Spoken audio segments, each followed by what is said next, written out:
All right, good evening, ladies and gentlemen. It is 2100 on a Friday night. That means it is time for the Brushfire Mind. My name is Christopher Lowry, and we're here to have a little conversation. Now, it is the week of the first presidential debate. We saw Trump and Hillary get up on the stage, and we was all ready for them to just tear into each other, and oh my God. Did we get a lackluster performance out of the Orange Ape? I love me some Trump, I do. I was disappointed in the old boy. I felt like he left a lot of softballs just hanging there. Let Hillary get away with a lot of bullshit. So we essentially watched Trump stand there and let Hillary lie.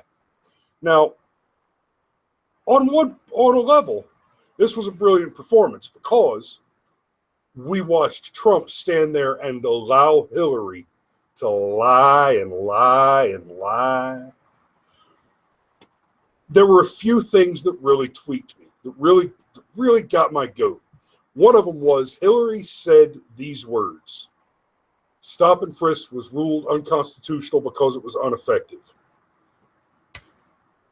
And that, my friend, is why she couldn't pass the bar in Washington, D.C. So now you know everything you need to know about the presidential debate this week. Trump barely showed up. Hillary lied through her teeth. And this, what's his face, Tom Holtz or whatever, the moderator, was a complete shill for the enemy. Disgusting, disgusting performance. So let's move on to something a little more interesting. I think tonight I'm going to go ahead and crack open this can of worms and get Roderick here running off at the mouth about the economy. Because, ladies and gentlemen, y'all just ain't paying attention. Believe it or not, there are people out there that think that what's happening now is what an economy is supposed to look like. Really? 2%? 2% are high watermark now? No, this is unacceptable. And I'm sorry, it just can't be Bush's fault anymore. Started getting down, sitting down there and talking. Come on, Rod, wave some of them books at us. Man, I'm just trying to remember what my name is sometimes. But look at here. We've done gone through what? Clinton, Bush, another Clinton, and Obama that acts like a Bush. When was the last time we had an economy? You know, old Ross Perot got up there in 1992 talking about that sucking sound going to be the jobs going to Mexico. And Trump's up here having to say the same thing again. You know, I mean, it's like you get a milkshake and you got the straw going and there's a little sucking noise at the bottom and you wish you had another milkshake, but you don't. That's what's going on. I was watching his little rally today, and he said he's going to put a stop to all that. And he's going to make them pay for a wall. I guess he's going to make them pay for a wall because they're the ones that are creating the nuisance. Right? Everybody goes, you can't make Mexico pay for no wall, but they're the ones creating a nuisance, right? Who pays for the abatement? That's abatement's a word that everybody knows, right? So I'm sitting here, and you know, I read books, and I've been book reading fool for a while, and I got one here called Other People's Money. And for those of you that have been listening to the finance guys and greed's good and all that, this is the guy John Kay that teaches economics over at the London School. He's not one of them kind of fellas. He's ridiculing them for being crooked. And they've done all kinds of bad things with other people's money, and we don't really need them anymore. There's no reason for us to mess with these folks. There's no reason for you to give your money to anybody that's going to carry it anywhere near New York City or Chicago or Washington, D.C., other than for taxes that you just have to pay. Right? And you can feel like the tax money that you do give up is going to end up on an EBT card somewhere, feeding some poor mama that decided to have babies instead of killing them. Right? That's what the EBT card represents, isn't it? When we get right down to it. So moving forward, what we're going to do? We've got the lesser of two evils kind of a thing, right? Everybody goes, oh, but Trump this and Trump that. Well, it doesn't seem to me like Trump's all that particularly bad, except for being a bully, right? I believe my high school principal was more of a bully than him. I mean, you know, he called some little girl that was Miss Universe, Miss Piggy or something like that, because she porked out. She probably had contracts saying she's supposed to keep a certain kind of weight. You can't get in the marching band at the University of Georgia or University of Alabama and be one of those girls throwing a baton and weigh over 103 pounds. They're not going to let you do it. See what I'm saying? I imagine there's rules and stuff like that. She's probably contractually obligated to keep under a certain weight, don't you think? Yes, let's read the documents and see. Now, let me tag something real quick, Rod. I just want to throw this out there real quick. So Miss Piggy apparently is a porn star, and she's Venezuelan. Her name is Alicia Machado. So back around just a little bit after the alleged comments were made, where Trump called her Miss Piggy.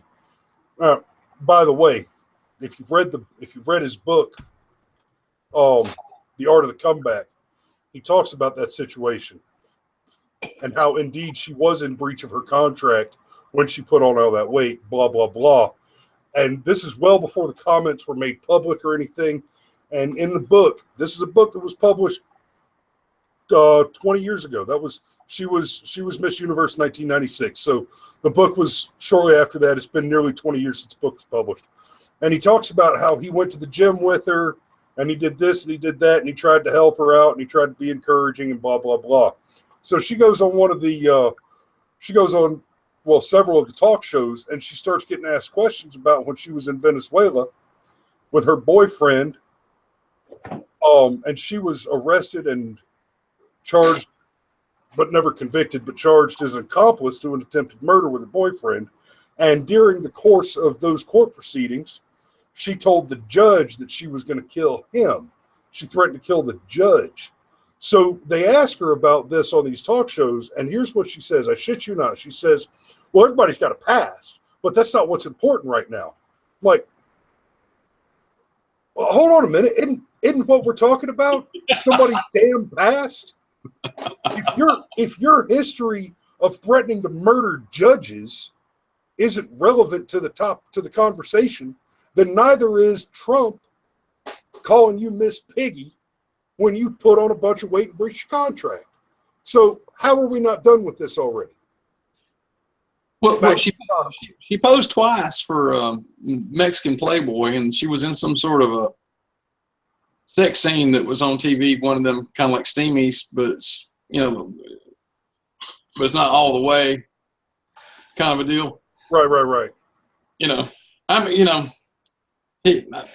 His remarks about her getting naked and whatnot, she can't sue him for that, because I saw enough today looking.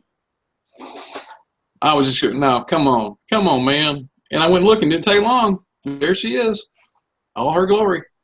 Yep. Right, didn't take long. And all that. But we were talking about the economy and what to do. Everybody's frustrated. What we're going to do next month after the election's over, if we get to have one. I mean, because Pakistan might just go nuke the shit out of India in between now and then. Have you been tracking that one? But let's assume we get to vote and then we don't have anything else to complain about. And we're just going to have to go back to normal lives and getting ready for Turkey Day and Christmas and stuff like that. And then worrying about what's going to happen to our investments as the approaching year end comes, right? What are we going to invest in for the rest of our lives?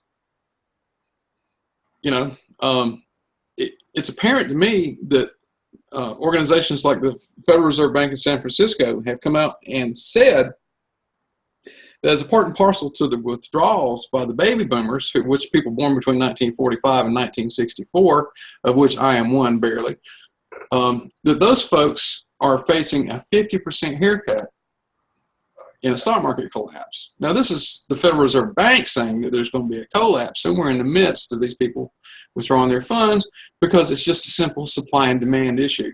And the people that are coming up behind them, the millennials and the Gen Xers and stuff like that, don't want to buy the stocks that The old people are holding. The old people are holding stocks that are good for old people to hold. Structural problem.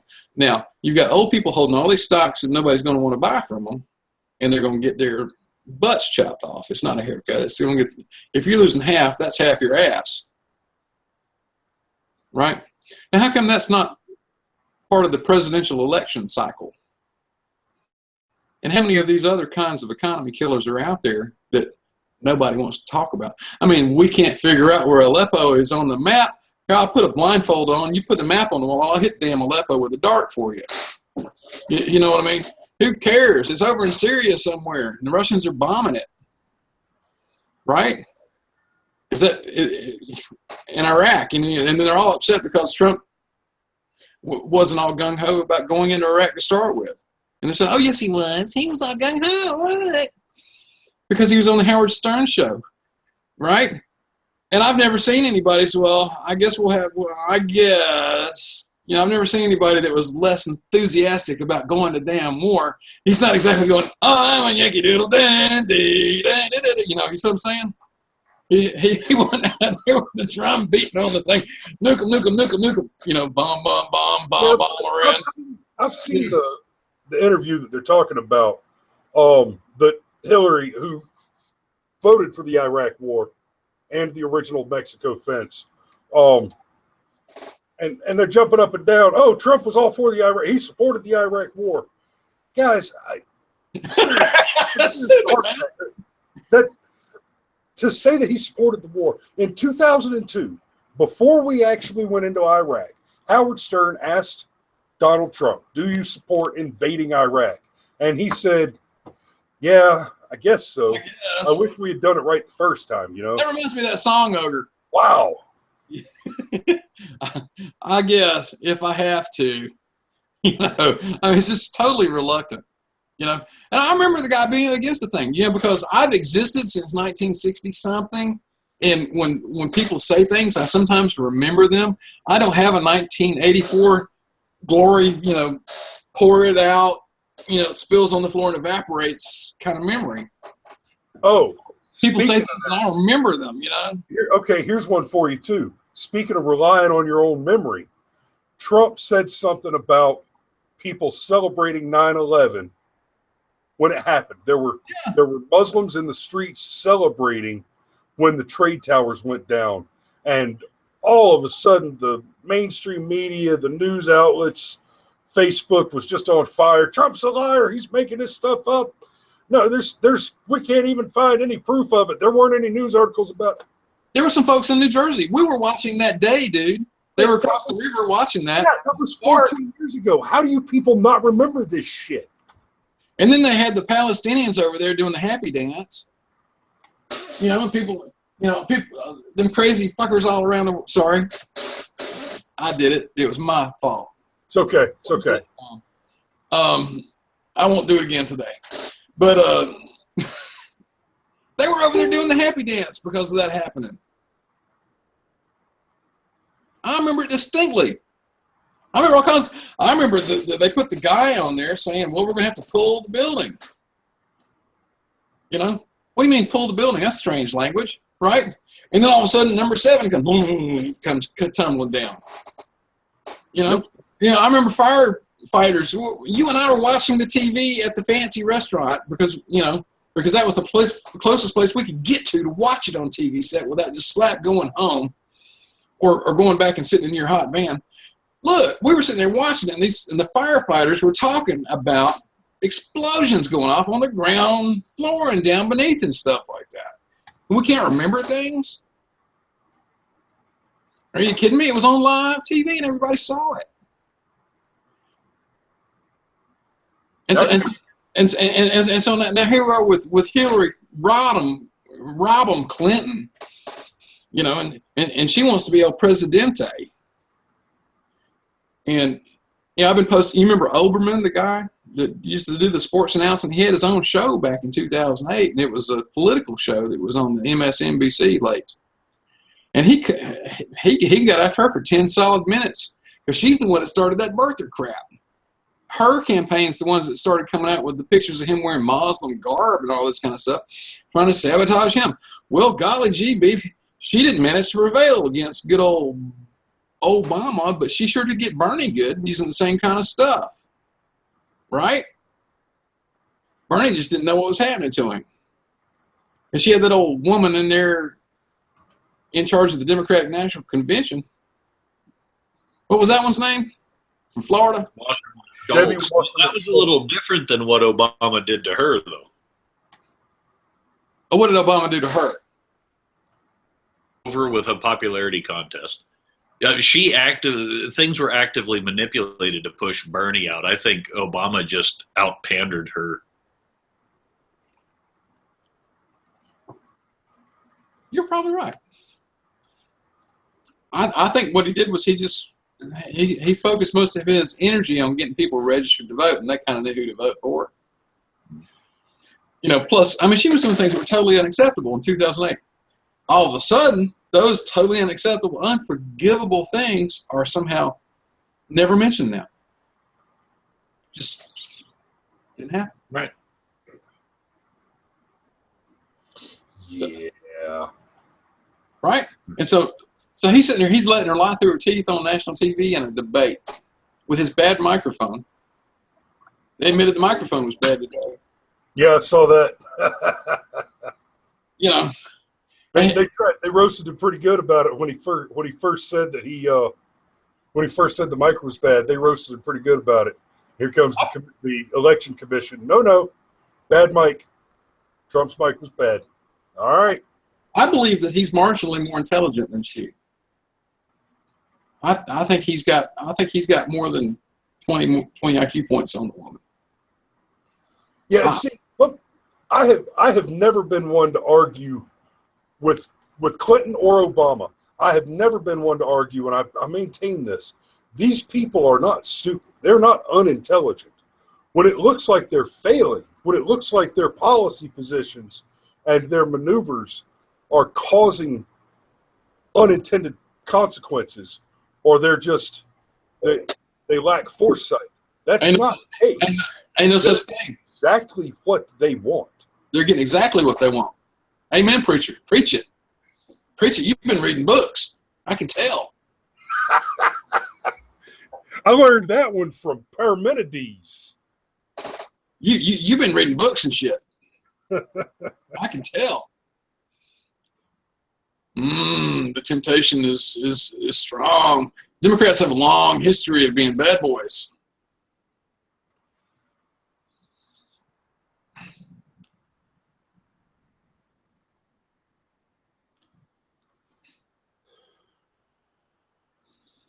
I can't say that these neocons that have abandoned the Republican Party. Well, what do you have when you take the neocons out of the Conservative Party? What's left? No, that's where they went, was to the left. What were neocons to start with? That's George Bush and them. Remember they said they were neocons? Yeah. And they said things like let freedom reign. Remember? It's not let freedom ring, it's let freedom reign. You know, they were so clever and edgy and sly with the looks back and forth at each other as they were invading the wrong damn country. Oh, dang. Is Iraq the right country? Dang. Afghanistan was pretty close. You're getting warmer. Well, I tell you what, Afghanistan. You're getting warmer. They're over there, kind of over there towards Afghanistan where y'all were at, and on both sides of the little mountain range right there, And what's this deal that we've got going now with Pakistan wanting to nuke India and back and forth, and they're evacuating the border? You're tracking that? But I thought the Anointed One managed to make sure that that they'd never have. Oh no, that's the Iran. I'm sorry.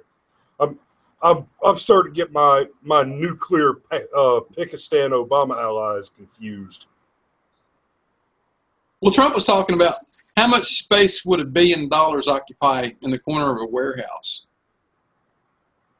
Can you get it over there in one whole airplane? What are they doing? Have they lost their ever-living cotton picking minds? See, Well, let's see. $1 million in $1 bills stacks into a cube 10 feet on a side. So, if you do it in $100 bills, it would be it should break down to a cube about a foot on a side. So if you get up to, how much did you ask about? $1 billion? Billion and a half. Billion and a half, $1.5 billion. Now we're talking about 1,500 cubic feet The money. Solid. of money in $100 bills. Oh, what are they thinking? 1,500? 15,000. They just gave it to them. I mean, it's like 1,500 cubic feet. that's like, we're gonna sue you, and I'm like, well, okay, I'll bake the cake. We're gonna sue you anyway. Okay, I'll bake the cake. Why'd they give them the money? Was it their money? Were they giving them their money back, or whose money? Whose money did they give? Did one of the Saudi princes set up a Clinton Foundation surrogate? I don't know. Is this for the next Zika disease? Ebola, Zika. What's the next one? The monkeypox, bird flu, mad cow, turtle cooties. Turtle tooties. I don't want that one. That don't sound no good at all. But every time poor old Uncle Sam, he's just in a mess. It's like he's got Alzheimer's, and you got all these little poor hustlers coming to his house saying, Uncle Sam, can you give me some money? Uncle Sam said, didn't I give you some money last week? No, Uncle Sam, I've never asked you for money before. Like he's elder abuse. These people can't remember nothing. It's like they got Alzheimer's. I don't know. I can't remember giving you money before. Okay, I'll give you some more. How much do you want? You want $1 billion for a disease? I can do that. That sounds like a good thing to do. Meanwhile in Brazil, they're saying, well, we're not so certain. Right? More and more in Brazil, what they're saying is we're not so certain that the birth defects are connected to Zika. More and more what they're saying is that the birth defects are absolutely not Zika alone. That Zika may be a contributing factor, but it is certainly not the entirety of the issue. I don't know. Maybe it's glycophosphate. Who knows? There ain't no telling. Some sort of something. Something's causing something to happen. But they're not having they're having Zika in other places, but they're not having the birth defects in other places where they're having Zika. Right. And that's kind of like, maybe there's a different strain of Zika that doesn't cause birth defects. I don't know. But it gets curiouser and curiouser. And personally, I think that these Democrats and these neocons are as corrupt human beings. It's like a new species. Homo corruptus. They can't think in terms of just doing something honest. Well, we've talked a few times on this show about the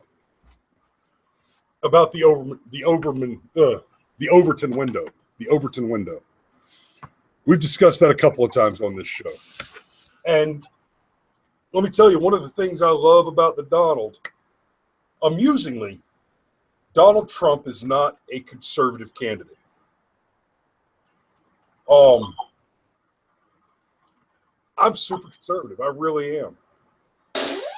One of the things that I love about Donald is that while he is not as conservative as I would prefer my candidate to be, he is so strictly not a modern Republican that he is the closest thing to an effective third-party candidate we have seen in a long time.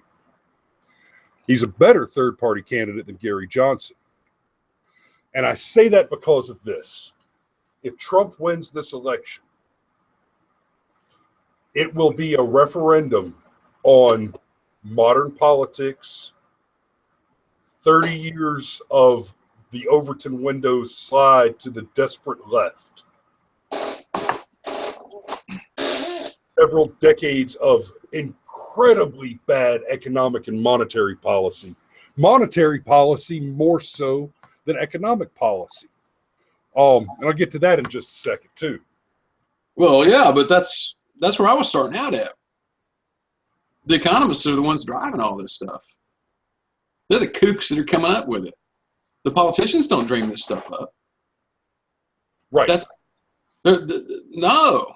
You know, the economists sitting in these universities dream this stuff up, and then they get to talking over to the guys over at Goldman Sachs and places like that about their crazy quant ideas, right? And then all of a sudden, next thing you know, they're saying, well, if we could just get it back the way it was in 1929, we could be just running loose and roughshod. So they repeal all the safety valves, right? Meanwhile, the Democrats all say, well, no, it's not. It wasn't that caused it. I'm like, well, it might have something, you know, this crisis, this last banking crisis we had, might have something to do with them not following lending regulations that they already had. And the purpose of Obama was to provide those people with impunity. He's like a little Trojan horse for the neocons. What has he done other than what has the man done other than, you know, granting Romney care, which was the most expensive way to do health care, and then granting these bankers $80 billion a month via the Federal Reserve, and then giving the bankers impunity for all the laws that they violated. What else have they done? That sums up his administration, doesn't it? Yep. I mean, did I miss something? Well, let me ask you this. Can you name a time in history, in the history of the United States, when large tax cuts were not followed immediately by economic boom? Well, you're making a Laffer curve argument, right? The large tax cuts are going to heat the economy up. Investors are going to start spiking the ball, right? But you know, we've got an economy where people are buying stocks not based on the company's good and all this.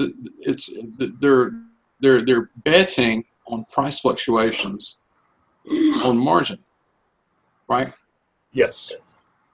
So that's not value investing. Okay, we're not generally a finance show, and we've got a couple of viewers here. So let me explain. Guys. What we're talking about is this: rather than studying the fundamentals of a company, well, let's say for example it's 2007, and you get where you somehow learn about this idea of the iPod. You think, you know what? That's a solid, interesting product that I think will have that I think will show a bright future for this company. This company also has a history of bringing new and innovative products to market, which have been majorly successful. That these numbers are good, and I see other investors discussing this company. Apple's going to be a good investment in 2007. That makes sense. What's happening now is instead people are looking at the market, and what they'll look at is, okay, this stock has gone up for several days, so I'm going to watch it. And I've over the last 2 years, every time it's spiked up for a week or two, it's dropped down the next week and then started to climb slow. So I'm going to wait for that drop, and I'm going to buy it and hold it till it climbs. And I'm even going to go so far as to tell my computer, hey, if this stock loses 5%, or really 1%, if this stock suddenly loses 1%, the computer is programmed to sell it. So that's all done on speculation and hedge betting. And as far as Rod mentioned, doing it on margin, without getting too deep into the woods on that, essentially what that means is you're borrowing the money that you're placing the bet with. That's what the modern stock trader, day trader especially, looks like. They're essentially placing bets based on short-term trends and hoping that immediate volatility will pay off real quick. I've done a little bit of this kind of trading, and you can make money at it. But I will caveat that by saying when I was doing day trading for Chuckles, I was doing day trading for Chuckles while I was deployed to Afghanistan. So I was doing my day trading between gunfights that I didn't expect to survive. That's the kind of risk that you're looking for. And if you're somebody who takes risks for entertainment, like, for example, a soldier in an active war zone, it's a great way to play with money that you don't think you're ever going to get to spend.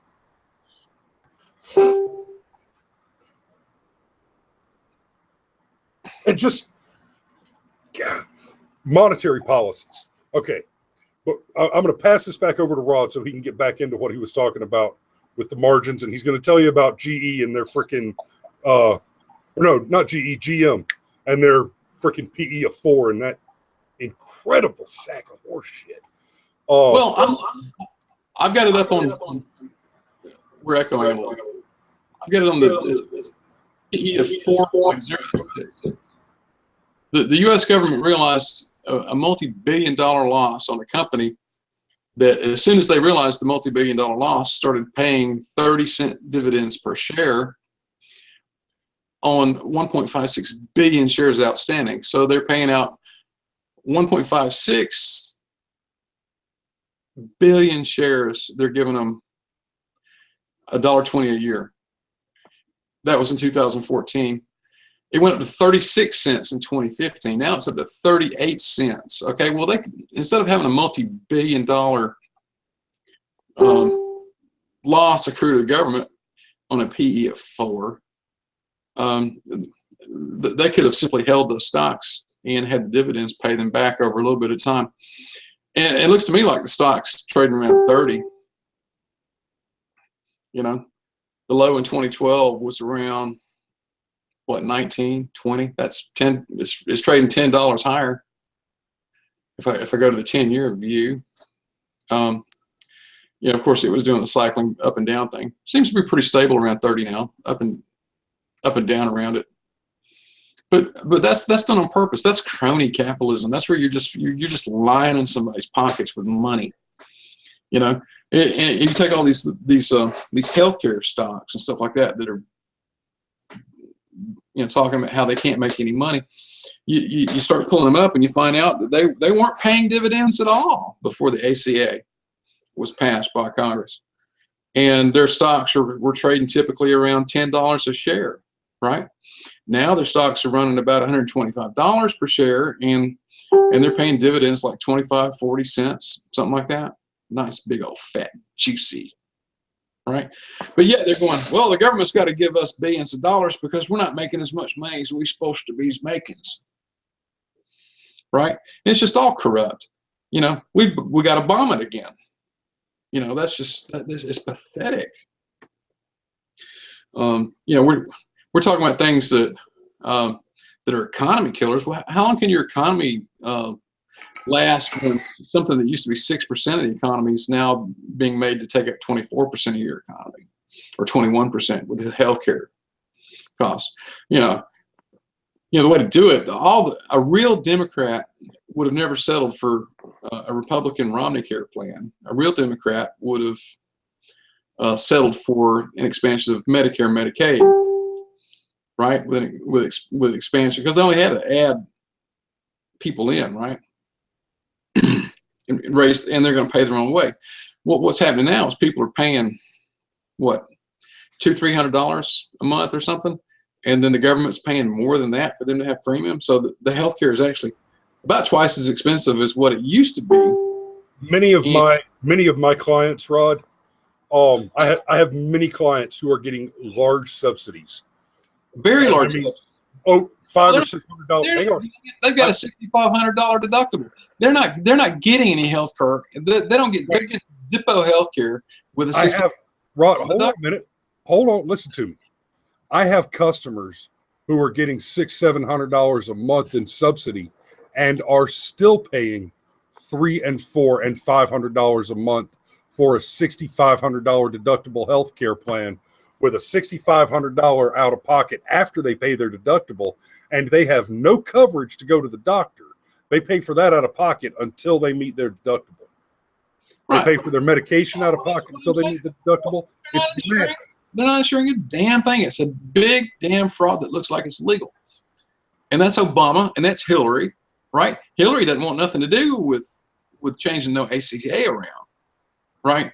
And as far as I can tell, the only thing Trump keeps on saying is it's going to repeal it and replace it, but I do not know with what. I think at this point, if you could just set it back to the way that it was, it would at least be a step in the right direction. I agree with you that the whole system needs to be completely turned over. I really do. But, I mean, Obamacare was designed to fail. It is a path to single payer. You couldn't do it all in one step. So if you give the insurance companies a great big fat payout, so they'll let the health insurance market fail so they can get that government trough money forever and ever and ever, and you end up with de facto single payer. I mean, well there you go. It started all this shit when he came in with this the prescription supplements. The prescription drug coverage was bullshit. Yes, sir. Yes, There's no reason sir. to give those people any kind of money without having price controls, because they just gobble it up and just raise prices so that doesn't even matter, right? You know, I think I've got a bill here from an emergency room that's got an $800 IV bag on it. I kid you not. Now, and they make you pay an emergency room fee and all this other kind of stuff. And just in case we need, we're going to put a little line and we're going to start a drip just in case we need to give you some antibiotics. And that's an $800 bag, right? That costs $3 to produce somewhere. They're just as crooked as the bankers. Now, if people prove to me that they cannot be trusted, then they cannot be trusted, and you have to make provisions for them never to be trusted again, right? Now, how long would it take to get these people to be, if you arrest about 10,000 of them in one day and put them in jail cells and don't let them have bail? yeah, the whole world would look different in a week. You're right, but that's what they're afraid Trump's going to do. They're afraid he's going to give directions to the Department of Justice and to the FBI and to other organizations, and there's going to be mass arrests somewhere in the month of February or in May or something like that. It'll take them a little while. They know who they want already. They know who they want. They know who the bad guys are. They know. Don't you know they know?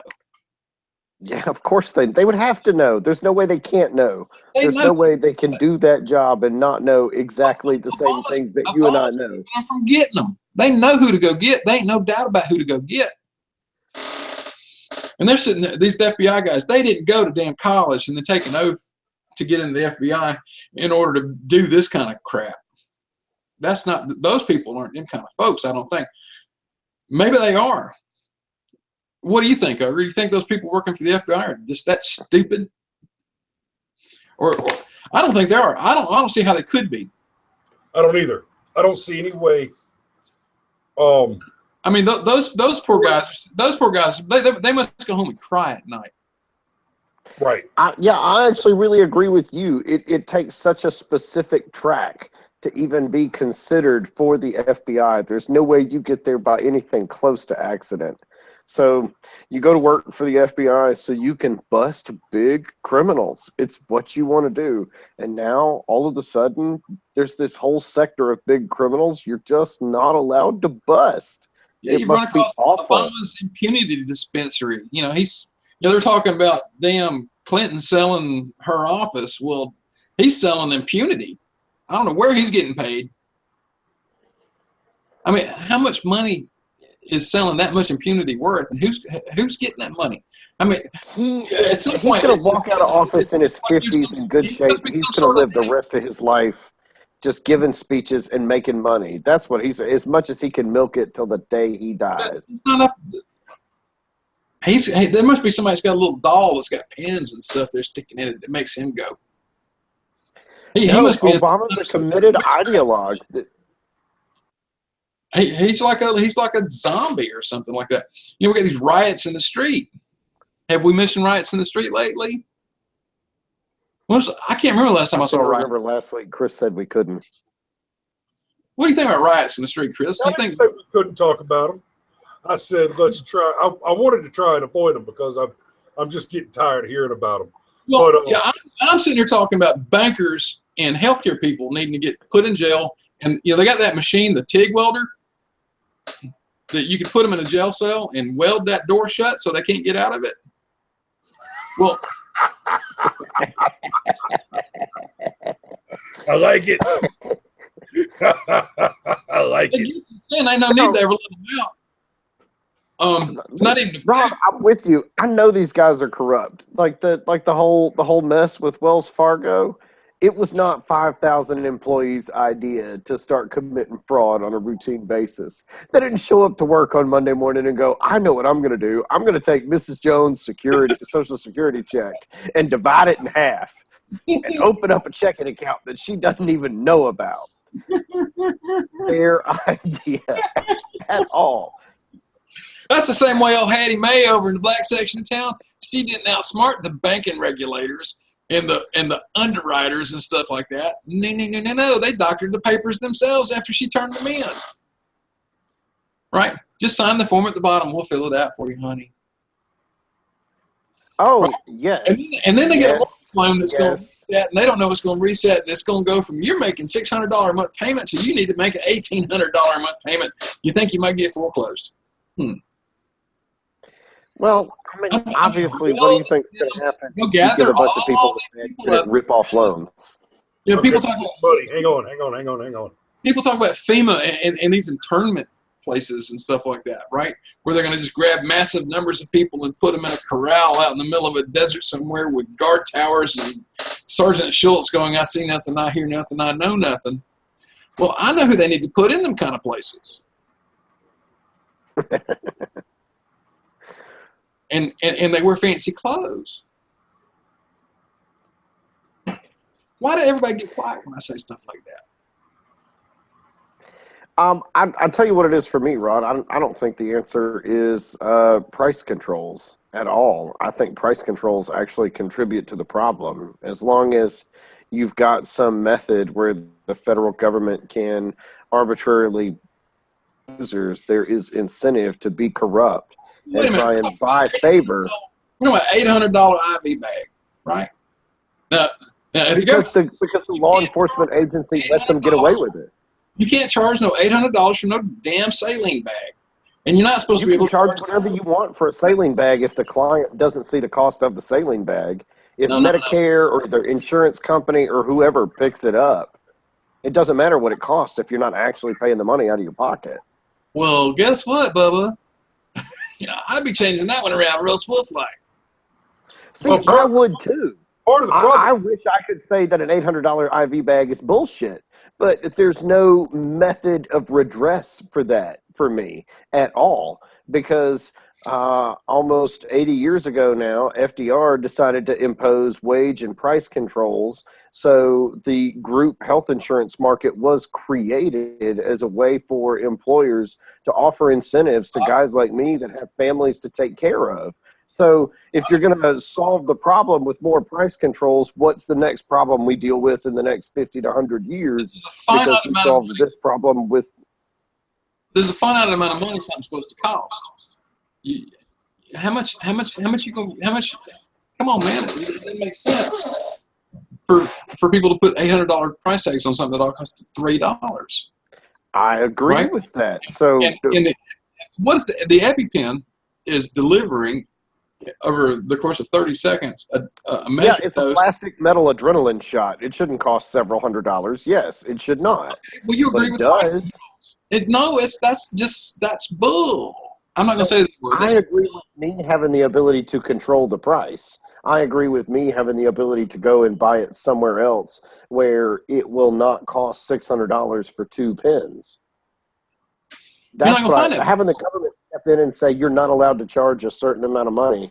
That is when switch things around. That's when you've got one banker that says, hey, to hell with those guys over at Citibank. To hell with them. you should really turn a blind eye toward Wells Fargo and let us charge all this extra money. But you put the price controls on what's going to hurt the guys over at Citibank or whatever. Pick your industry. Pick the competition. Who can give the most money to the guys on K Street, so they can walk in and they can say it's illegal for you to charge the amount of money for this service, but it's legal for you over here in a completely separate group or category or whatever. Let me give you a theoretical. Controls. There's incentives to take advantage of price control. Hold on. One theoretical. I got one. Hang on. Here's my concern with price control, especially relative to the EpiPen thing. What you're suggesting is that we offer the authority to control the price to the same government entity which has created the monopoly, which allows the EpiPen to be priced at the price that it is, despite what a free market would do to it.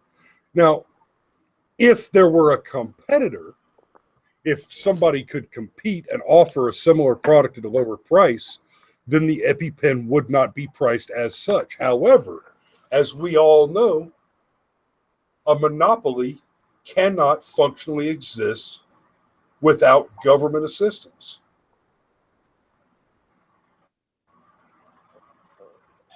Monopolies are created by government. Yeah, but we're not talking about creating monopolies. No, we don't need to create a monopoly in this case. The EpiPen manufacturer already has the monopoly. The government paid for the development of the damn thing. That's not relevant to the situation right now, though. You know, it may be relevant to the arguments about the ethics of the situation, but to the actual function of what's happening right now, what we have is that this company has the monopoly on the privilege of producing this product. And so nobody's allowed to compete with them. You have an artificially supported by the government. The government is artificially supporting the existence of a monopoly. Have you ever heard anybody say the Constitution is not a suicide pact? Say that again? The U.S. Constitution is not a suicide pact. Yeah, I've heard people say that. You know, That's why our liberties are ordered: life, liberty, and the pursuit of happiness. They're ascending rights. You can't have liberty if you don't have life. You can't have happiness if you don't have liberty.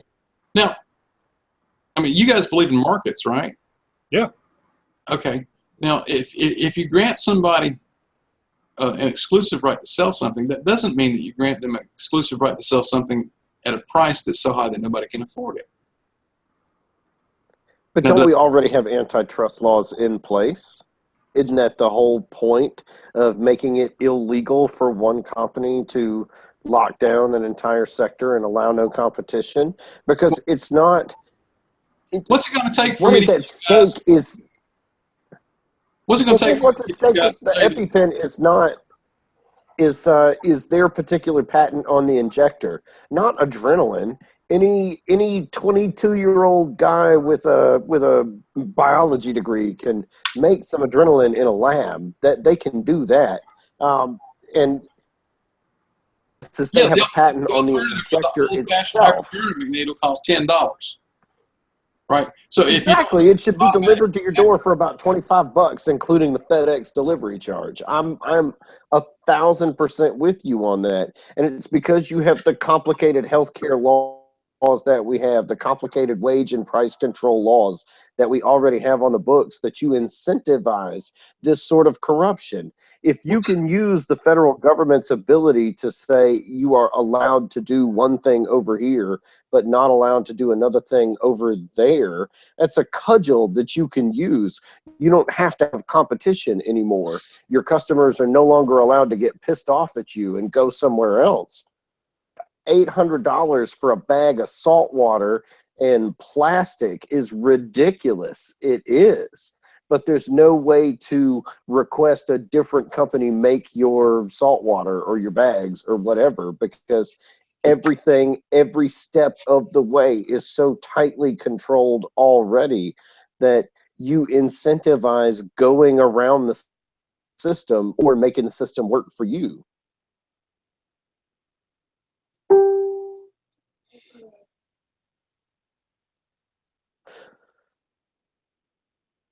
So you're going to let out cutting your front yard, and you're trying to decide if you want a grown man to do it or if you want to have a high school kid do it. Now, how much money are you going to pay the high school kid to cut your grass in the front yard? I'm going to pay the high school kid less. He's a high school kid. He's lucky I'm giving him cash out of my pocket. Let's say a great big Conyers-sized front yard. How much money are you going to pay him? It's going to take him an hour to cut it. An hour to cut it. He does a good job, works hard. I'll pay him $40 if it's a really big yard. That much. I like my yard to look nice. If he's going to make it look nice, I'll pay him for it. I'd pay a professional $50. Okay, you're talking about getting the kid to actually really, really do it and get the weed eaters out and the real job, not just cut the grass. Yeah. If he's going to cut my grass, he's going to cut my grass. Yeah. Okay. But that's a finite amount of money, right? It's not like going to a surgeon and they're going to spend an hour working on your gallbladder, and there ain't no telling what that bill's going to be. If I'm going to die, like my lawnmower is broken. I haven't cut my backyard in a month because I've had to borrow my neighbor's push mower for the past several weeks. So it's funny that you bring this up, but my backyard being overgrown is not going to kill anybody. But if my pancreas is going to explode and dump a whole bunch of toxins in the rest of my body, if that's worth $100,000 so that I don't die and I have to go work my job or whatever to pay off the medical bill, that's worth it. Now, the fact that I have no way of knowing on the front end what that might even begin to cost, I agree with you, is immoral. It really is. The fact that we have no grasp on what these services are going to cost us until after the bill has come due and somebody else swoops in and pays 80 to 90% of it. Yeah, that's all BS. It really is. But I'm not saying it's not worth $100,000. Let me compound the gallbladder problem by saying, let's say the guy figures out how to stash some gallstones in your bile duct so that he knows that in a couple of few days you're going to come back with acute pancreatitis and he's going to have to do something else that's even more expensive than the first one. You see what I'm saying? It seems to me like these guys present in anything. You can't. They know the ins and outs of how to butt things together, so that you're going to be a return customer. So you really think that there are doctors out there that deliberately, they're sort of like the auto mechanic that's going to pull one of your wires out so that you'll have to come back a week later to figure out why your check engine light is on? You can catch yourself one of them hospital diseases accidentally that's going to make you come back with an infection that's like, ooh, this was going to be real hard to cure. We're going to have to get some sewn up. And we're going to have crooked people in the medical industry.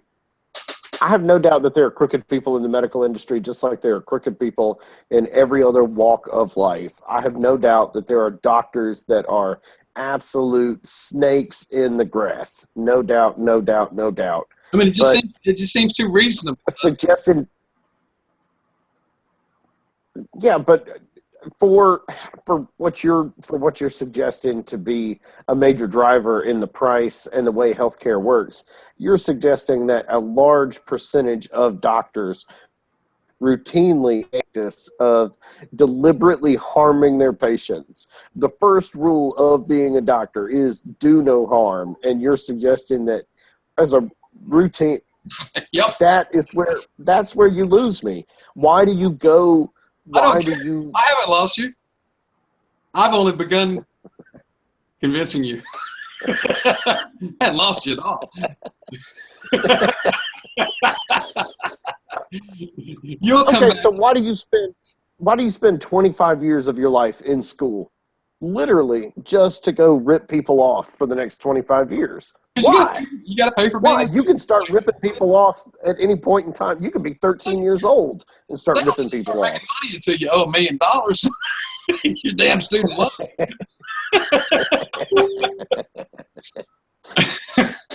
And then they told you you're supposed to be a millionaire, but you got to pay this $1 million off that it took to get this degree.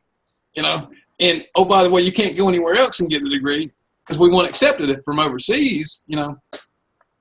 right?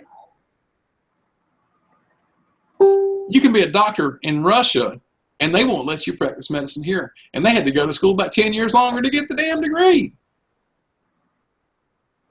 Right? As somebody that had to renew his insurance license today, which I did, I agree with you.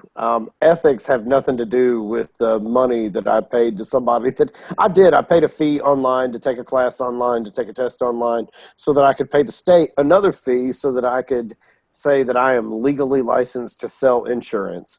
And really, I got about 0% absorption from the course. All I did was throw money at people so that they could say, you're allowed to do it.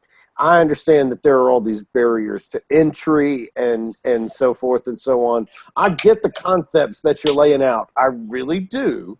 I remember in Tennessee that I got a speeding ticket, and it was a freaking pipeline where I paid $40 to this, and then I took a class, and I paid $50, and then I paid $25 and got a certificate, and then I got to reduce my speeding ticket and pay another $25, and it all equaled approximately the original amount of the speeding ticket. And I remember coming home and telling my wife, "This is a hustle." It really is. It's just all these people getting paid. So I know that these things exist in our society. I really do. But don't you understand? You know, Rodemeyer's not here.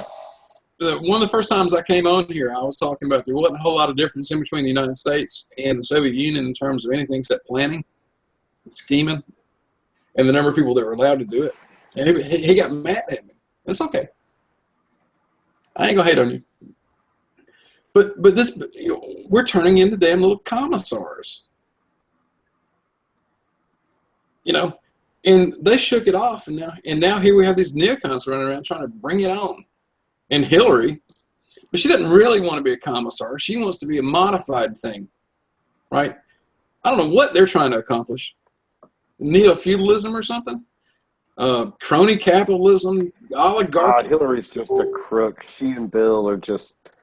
They're drunk with all of it, and this is her payoff, her legacy, her everything. I mean, how sleazy is it to say, well, for $500,000, I'll give you an hour speech? I'd really like to read that speech. I would. That's all you're getting. I mean, that speech should give me an erection big enough to eat a cheeseburger off of. It really should. $500,000. They made all kinds of money giving speeches, and she don't even want anybody. That makes me think about John Travolta in Pulp Fiction with his it's $5 shake. Does it have bourbon in it? It's milk and ice cream. You don't put no bourbon in it or nothing. I mean, and that's $5. The $5. There was some De Niro movie on the other night. I love De Niro. You talking to me? Remember that one? Taxi cab driver or something? Yeah, I think everybody remembers Travis Bickle. It's hard to forget that. I don't know. What are we gonna do with them? We're gonna have to ignore them. Well, here's the thing, Steve. I'm not Steve. I'm sorry, Rod. You mentioned Rodemeyer and it spun my brain off. Here's the thing. I think most people that do certain jobs, and maybe I'm just naive, but I think most people are inherently good given the right environment to operate as such in. And to suggest that there's this level of fraud at every level in the medical profession, I'm not saying that it's impossible. Every profession. It's everywhere now. It's not just doctors. It's not just lawyers. So what do? We just put thousands of people in jail? Okay, but when? When and how is that going to happen? And you hurt them with cattle prods and stuff like that. You go, gee, didn't you know better? Did you think you were going to get away with this? You're kind of creeping me out, Rod. Yeah. But of course they thought they were going to get away with it. They have been. Now, I'm with Cameron on this I may be about halfway between the two of you on this one, honestly. Well, the Constitution, they didn't fully outlaw slavery, right? The 13th Amendment reserves the right to enslave people for punishment. And I believe that's exactly what we need to do to these people that have done this stuff, is we need to turn them into cotton fields and let them pick cotton for the rest of their damn lives. Well, wearing their suit and tie and everything? Whatever they don't, if they don't want to wear nothing, I don't care. Put I them like that image. and let them be 1855 slaves, and then burn up the product at the end. But they just need to be punished for doing this to America. And we can turn them into slaves. It's legal. Why don't we just stop it? We did a show one night, Rod, on we were talking about gun rights and felons. As a felon, you lose the right, you lose your Second Amendment right, you lose your Fourth Amendment right, and you lose the right to vote. Of course, the fact that there's no such thing as a right to vote, that's another topic that we can probably do a whole show on. Well, they got 5,000 guys that worked for Wells Fargo that need to be on the chain gang for 15 or 20 years. See, I got to tell you, I don't think those 5,000 employees necessarily need to be on the chain gang. I do think that pretty much all of their senior leadership does, though. Because I can tell you, in my own life, I've had people say things to me like, if you don't get the rank, if this problem is not fixed, you're fired. And I don't care how you fix it. I don't want to know how you fixed it. But if on Monday morning this problem is not fixed, you're fired. So when you talk about, I also would not be surprised if there is this world where from day one these people were trained, hey, this is how you get ahead. Yeah, you really shouldn't do it, but it's just a little slap on the hand. It's not going to hurt anybody. But the majority of these 5,000 Wells Fargo employees were either bullied and intimidated into doing what they did, or they were lied to and they were deliberately trained poorly from the beginning. I have seen certain things in companies that I've worked for that go very similarly to that. But I hate to agree with Elizabeth Warren on just about anything, but when she told the president of Wells Fargo the person who needed to be in trouble was him, I was like, yeah, I agree. There's no way you didn't know, buddy. You knew, and you got paid, and you got paid, and you got paid because, hey, you went to your shareholders and you said, we opened 10,000 checking accounts last month. 3,000 of them were bullshit, but we opened 10,000 checking accounts last month. Hooray! All right. Yeah, I do think people need to get punished. I'm gonna take over for a minute. And I'm gonna give you some pushback on this one, Cameron. I think every single one of them, all 5,000 of them, should do jail time. Every single one of them, and here's why: because right now, such a corporate culture can exist because there is not a precedent set of people being punished for that. I'm going to relate this to military stuff real quick. When we swear our oath, we swear to follow the. But that's a major distinction, a lawful order. That's important. If my first sergeant, for example, were to give me a direct order to, let's say I'm a non-commissioned officer and I've got a private who's late to formation, and first sergeant tells me to take care of her, female private. First sergeant tells me to take care of her, and I tell her to do push-ups. We're good. She's doing push-ups. She's being punished. She's receiving corrective training. It's being explained to her that what she's done is incorrect. Now, if he tells me that I should forcibly sodomize her, and I'm using that. I mean, obviously that's pretty extreme. But I'm using that example for a reason. If he were to tell me that what I should do is forcibly sodomize this young lady because she was late to formation, that is obviously wrong. That is obviously a criminal action, morally wrong, and therefore it is an unlawful order. And it is every bit as much the duty of every soldier to follow lawful orders as it is to not follow, to refuse, and to report unlawful orders. So what if from the moment you joined the Army, you saw these sorts of things happen? You saw your leaders engage in these practices, and you saw your leaders influence others into engaging in these very same, and that there were people that went through their entire cycle in the Army inundated with these practices being normal. They sign a 4-year contract, and for the whole 4 years, this sort of bullshit is just okay. It's normalized corporate culture, and that's why I use the forceful sodomy as the example. How could you possibly take that and say, oh yeah, everybody's doing it? What if everybody is doing it? Opening checking accounts, the stuff that they were doing, opening false, fraudulent checking accounts, opening fraudulent credit cards. How can you see that anytime you open a checking account or a credit card or savings account, whatever, you have to have a customer place their signature on a document in order to do it?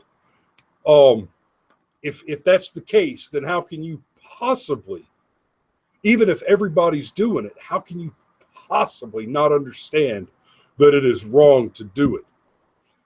Now, furthermore, because of the absence of severe consequences for this sort of fraud and corruption, there is no real disincentive on the part of the leadership to encourage such activity.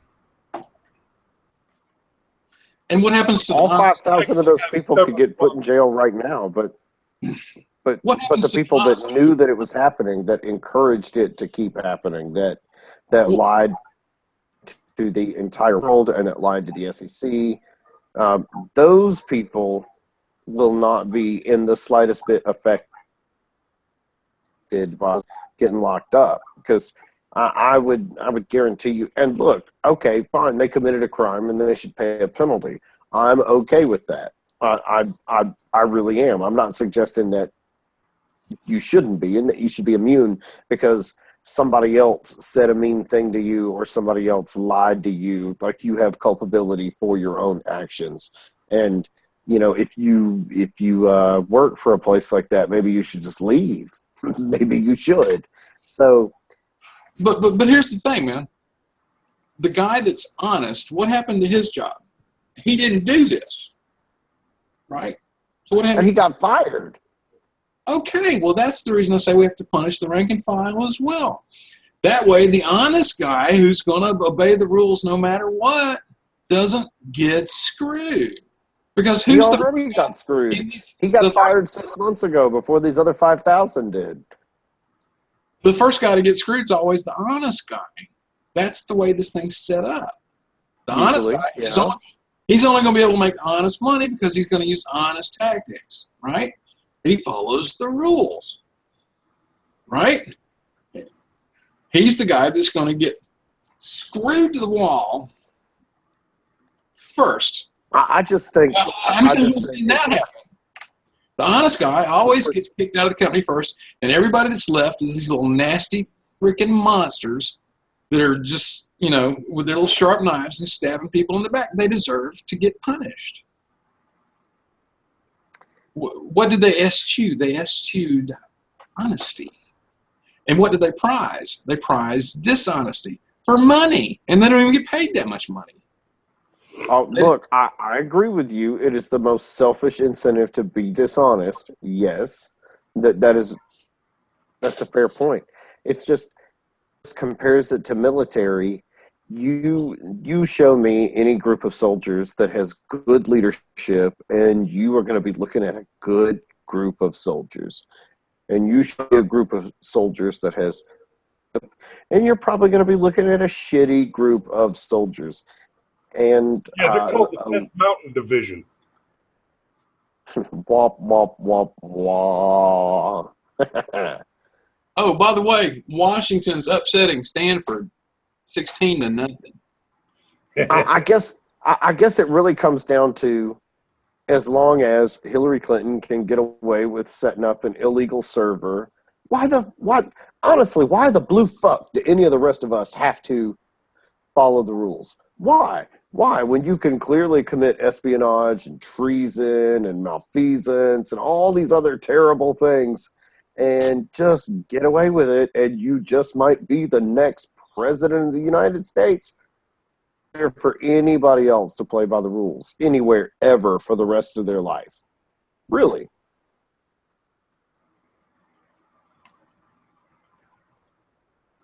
They're selling impunity. They're selling their offices, that's for sure.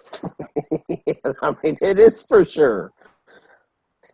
You know what, Rod? I just really hope you're right. I hope Trump comes in and somewhere around February 15th, 2000, people get arrested. That would be amazing. It really would, because of course the FBI knows who they want and why they want them. Of course they do. Of course. The Securities and Exchange Commission, they know who they want too. They know who the bad guys are. They know exactly who to go. Yeah. They had to know that Bernie Madoff was a bad guy. They had to know. They had to know. He was ripping off the wrong people. He's the only one that went to damn jail. No, he just got caught doing it. No, they caught others. He went to jail because he was ripping off the wrong people. He was ripping off the protected people. Well, guys, it has been fun, but I think I'm going to have to say sayonara. Witness! Witness! All right, ladies and gentlemen, we had up to 4 viewers this week, which is awesome. I hate to admit, but I think we had a good chat tonight. But it is just after 2200. It's 2216. We will see you next week, 2100 on a Friday night. We may be switching this over to another night in the not too distant future, but at least next week is still going to be 2100 on a Friday night. And until then, remember, if you build a man a fire, you'll keep him warm for the evening. But if you set a man on fire, he'll be warm for the rest of his life. Good night.